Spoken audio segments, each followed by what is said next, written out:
Hello. Well, as you can see, I'm in the conservatory again. It's not too warm in here. Anyway, yes, the weather. Well, there's a variety of things converged today that made me inspired to make this video. As you can see, I'm wearing my inclement weather jacket, which is the Irving flying jacket, which I do tend to put on when the weather gets really cold, which of course it has been. And of course, as you know, I haven't been feeling too brill because my chest was playing up. But you'll be glad to know I'm feeling much better now. I've still got the odd little sniffle, but not too bad. Anyway, as I say, it's a little cool in the conservatory at the moment. But of course I come and film in here because it's fairly quiet and it's a bit too cold out in the garage. Just to bring you up to date, Mustang Sally, the classic 350, has just had the new exhaust and the DNA filter and intake kit and the fuel X fitted, all done, ready for the road. Unfortunately, I've not been ready for the road, and neither is the weather, which is a nuisance. Anyway, doing my usual round of watching videos. First of all, I'd like to thank everybody who contacted me after my last video, just to say get well soon and to look after myself and not worry too much about punting content out all the time.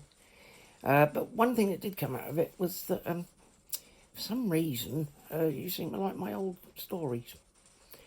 Anyway, I'm getting there. Just rambling away. Another one of my musings and ramblings. Anyway, while I was sitting there, a bit hacked off, not being able to go for a ride and whatnot, I have actually been out to Sheringham with wifey.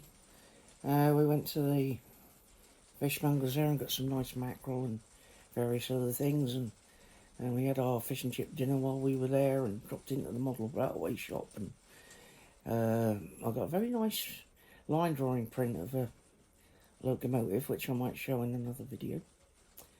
Anyway, I was going through the videos this morning, this being Friday. First thing I saw was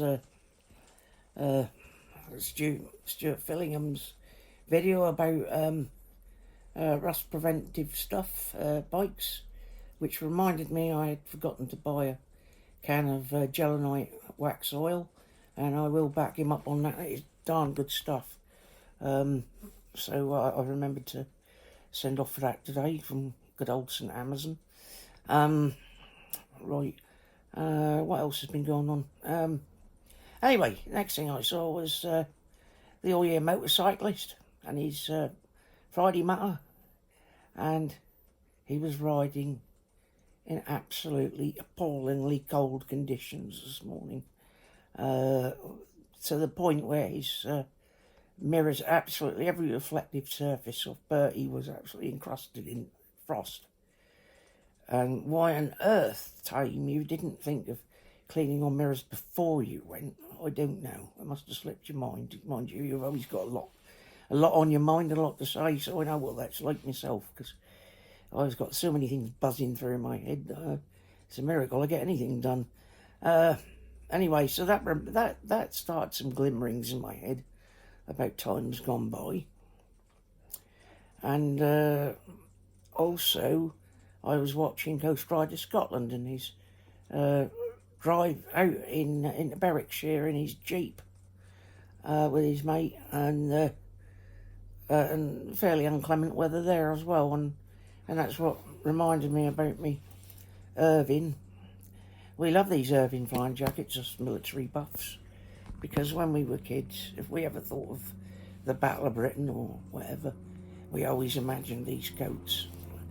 Unfortunately, they're very, very expensive now. If you want one of these new, some aviation leathercraft, which is in Andover, I think, and it's the genuine article. The Aviation Leathercraft is the only company that are licensed to make the original Irving with the proper Irving tags and things and all that sort of caper, except no substitutes.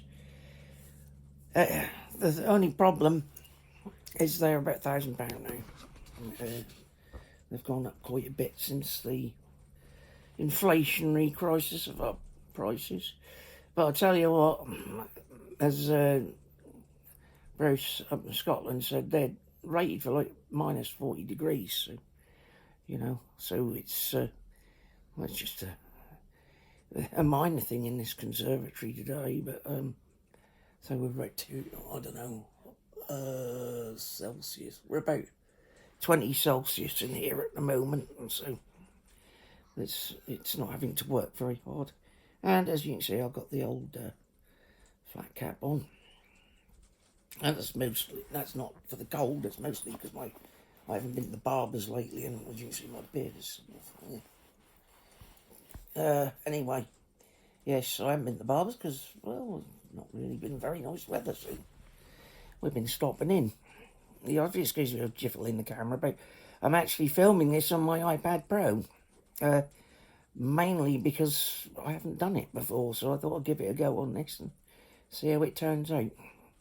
Anyway, all these things brought me to realise, and after a couple of people commented about my stories, I thought I'd tell you the story of my first motorbike. And it's one of these.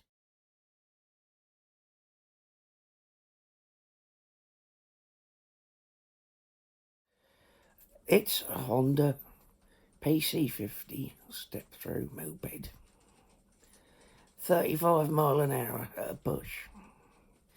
I got that when I was 16 years old. My dad bought it for me on my 16th birthday. Mind you, I had to tax and insure it myself. Which, of course, in those days, it was a whole week's wages to insure it. Just third party, because that's all I could afford. I was an apprentice mechanic at the time. And as part of my apprenticeship, I had to go up to one of the technical courses up at Norwich, which is the nearest city to us. And I used to live in an area of Yarmouth called Southtown, which is on the west side of the river. And what I used to do is I used to get on my little PC50 Honda from Southtown right across the Haven Bridge, because in those days we only had the one bridge. And then I used to ride to the railway station, wheel it onto the platform, and as my grandfather had been on the railway, they all knew me there, and the guard used to very kindly let me put my moped on the guard's van of the DMU. We had old diesel multiple units, which used to run from Yarmouth to Norwich. I shall put a photo.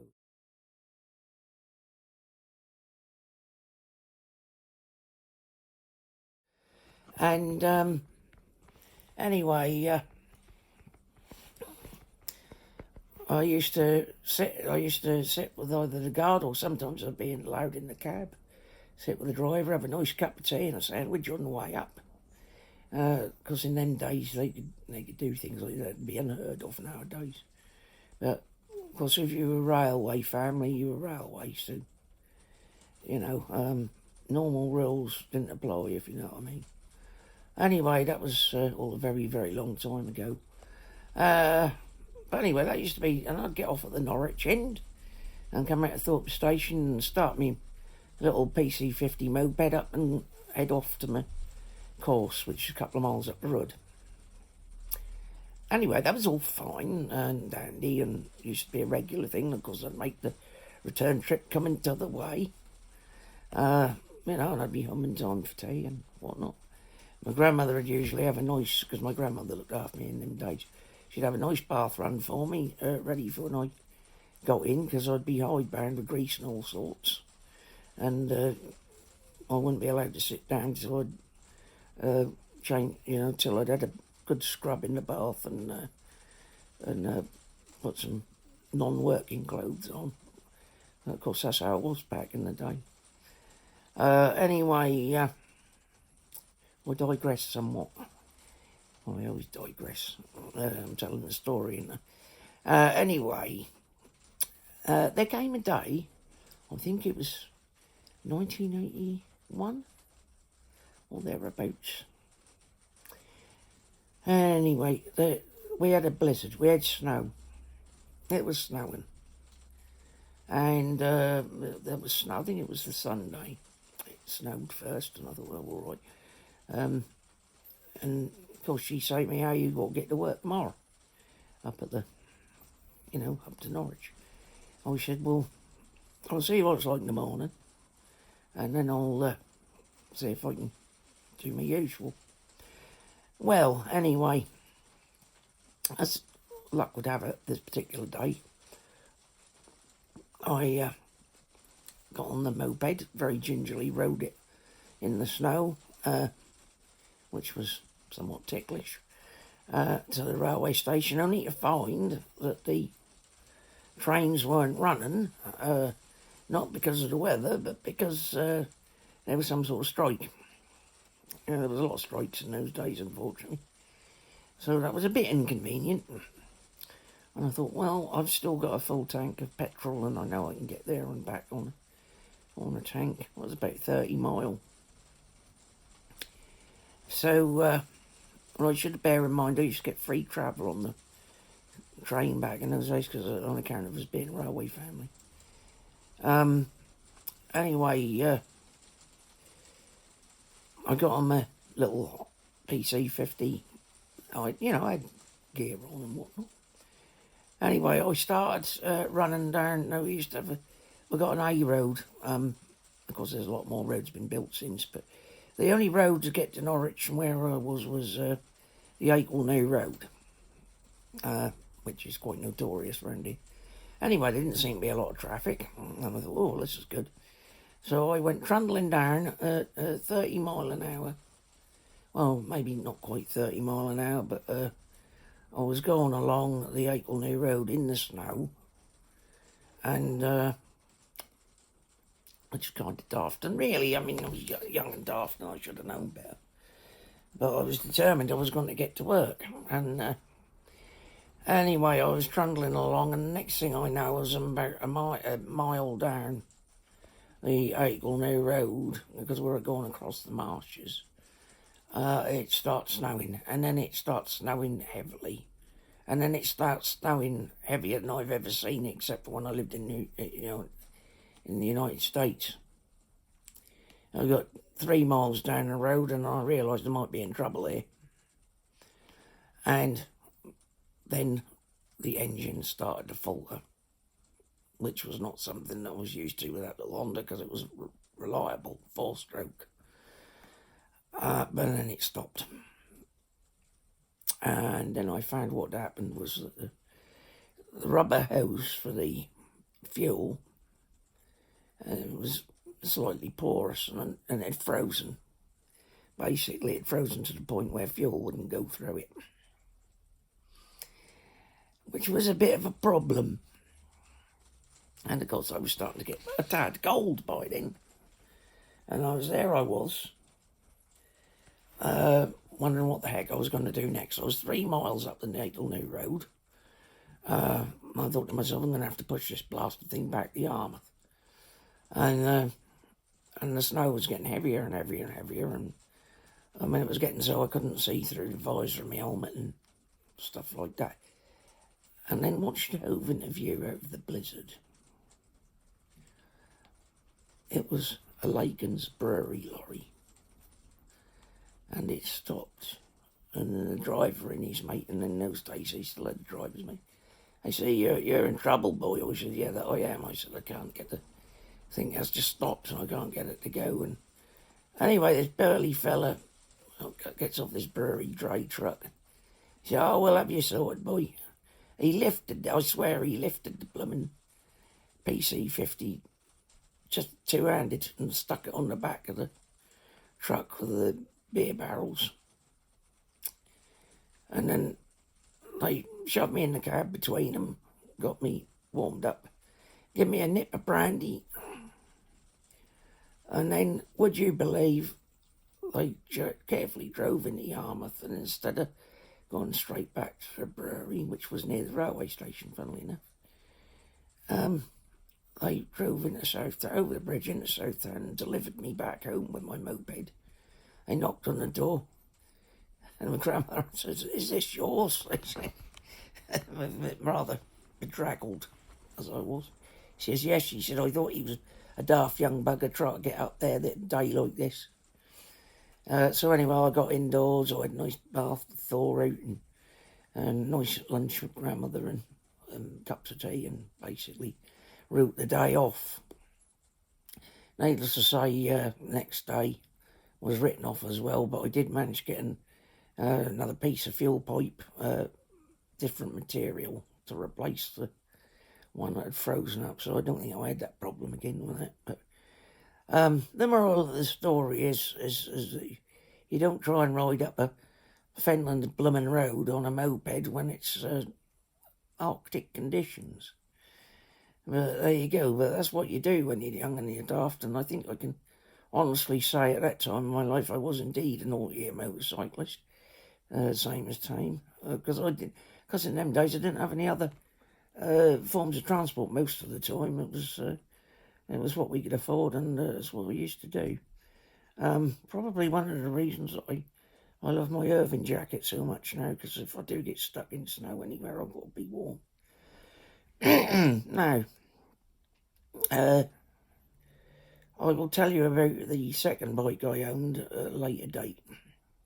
Anyway, that was the PC50 Honda, and whilst they were a fairly undesirable moped back in the day, and the reason I remembered about this story was because Volcanic Brown did his little video just recently about the Raleigh runabout, which I found interesting.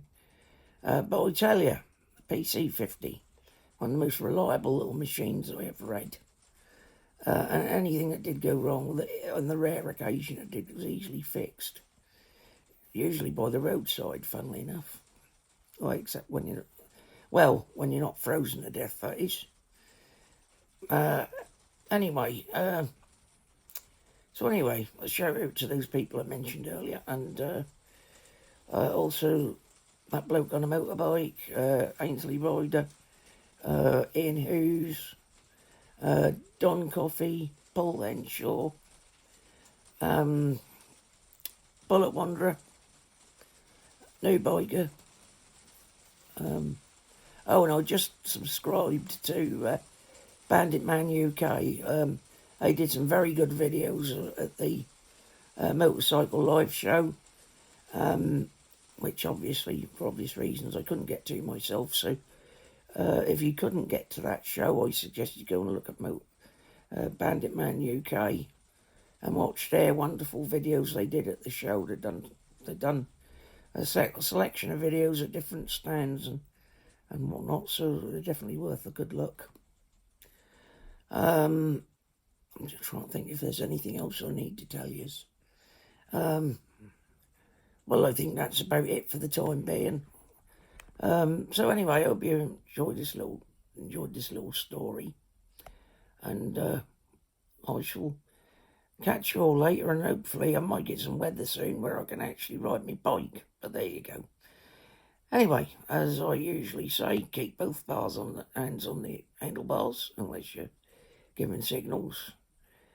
Keep both wheels on the tarmac at all times. And above all, be kind to yourself and everybody around you. Okay? All right then, I'll catch you later. Bye-bye.